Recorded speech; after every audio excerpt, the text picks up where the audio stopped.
Assalamualaikum everyone. Welcome back to another video. In this video, I'm going to tell you about something freelancing.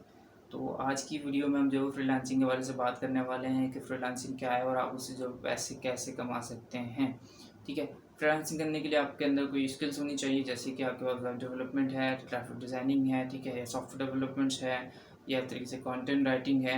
इस तरीके की काफ़ी सारे fields हैं जो कि आपके अंदर होनी चाहिए। ठीक है, अगर आपको नहीं पता कि आपके अंदर क्या फील्ड्स हैं तो उसके लिए एक बेहतरीन ऑप्शन है कि आप किसी मार्केट प्लेस पर जाएँ जिस पे आप काम करना चाहते हैं। लेट्स से आप fiverr.com पे करना चाहते हैं, या फिर आप guru.com पे करना चाहते हैं, या इस तरीके की कोई भी मार्केट प्लेस पे आप काम करना चाहते हैं। आप वहाँ पे जाएँ और वहाँ कैटेगरीज़ में आप जब जाएंगे तो आपको काफ़ी सारी जो है कैटेगरीज दिख जाएंगी फ्रीलांसिंग की, जो आप देख सकेंगे कि जहाँ पे आप देख सकेंगे कि आपका जो है कौन सी कैटेगरी या कौन से स्किल जो है वो आपसे मैच करती है और आपके अंदर है।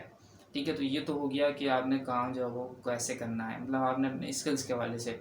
अगर अब मैं बात करूँ कि काम बेसिकली होता कैसे है, आपके अंदर स्किल्स भी है, ऑडियो डिज़ाइनिंग कर सकते हैं, तो अब आपने काम करना कैसे है। ठीक है, दो तरीके की फ्रीलांसिंग होती है। ठीक है, नंबर एक ये होता है कि आप अपना काम को बोर्ड पे, एक तरीके से समझ लें इसको कि बोर्ड पे लिख के रख देते हैं कि ये काम मैं इतने डॉलर में इतने दिन में जो है मैं कर सकता हूँ।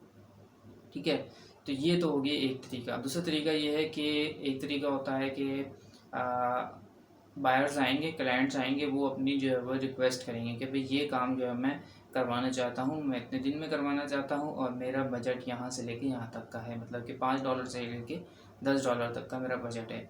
फिर आप जो है वो उसके ऊपर अपनी रिक्वेस्ट भेजते हैं, अपना प्रपोजल भेजते हैं कि भाई ये काम मैं इतने दिन में कर सकता हूँ।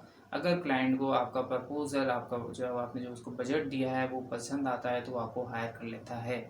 देन क्या होता है, जो आपके और क्लाइंट के बीच में जो एक्सेप्ट हुआ है, एग्रीमेंट हुआ है कि भाई ये इतने दिन में जो है वो मुझे काम चाहिए, लेट से एक दिन में मुझे काम ये मिल जाएगा, तो आपने उसको जो है वो एक दिन में ही करके देना है। ठीक है, अगर आप एक दिन में नहीं करके देते तो क्या होता है, तो होता तो कुछ नहीं है वैसे, बस एक चीज़ होती है, वह है कि आपके प्रोफाइल में थोड़ी सी पॉजिटिव रेट थोड़े कम हो जाते हैं और आपके प्रोफाइल जो है वो डाउन होना शुरू हो जाती है।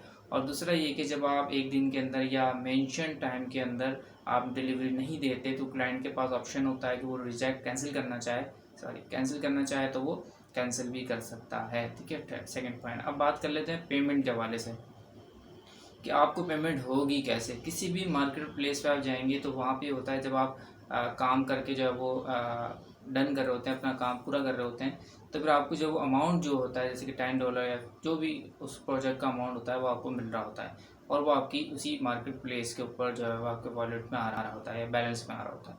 फिर आप जो है वो अपने कोई भी लोकल अकाउंट में जो है वो उसको ट्रांसफ़र कर सकते हैं। बस ट्रांसफ़र फ़ी है, मतलब करेंसी एक्सचेंज फ़ी आपको जो है देनी होगी।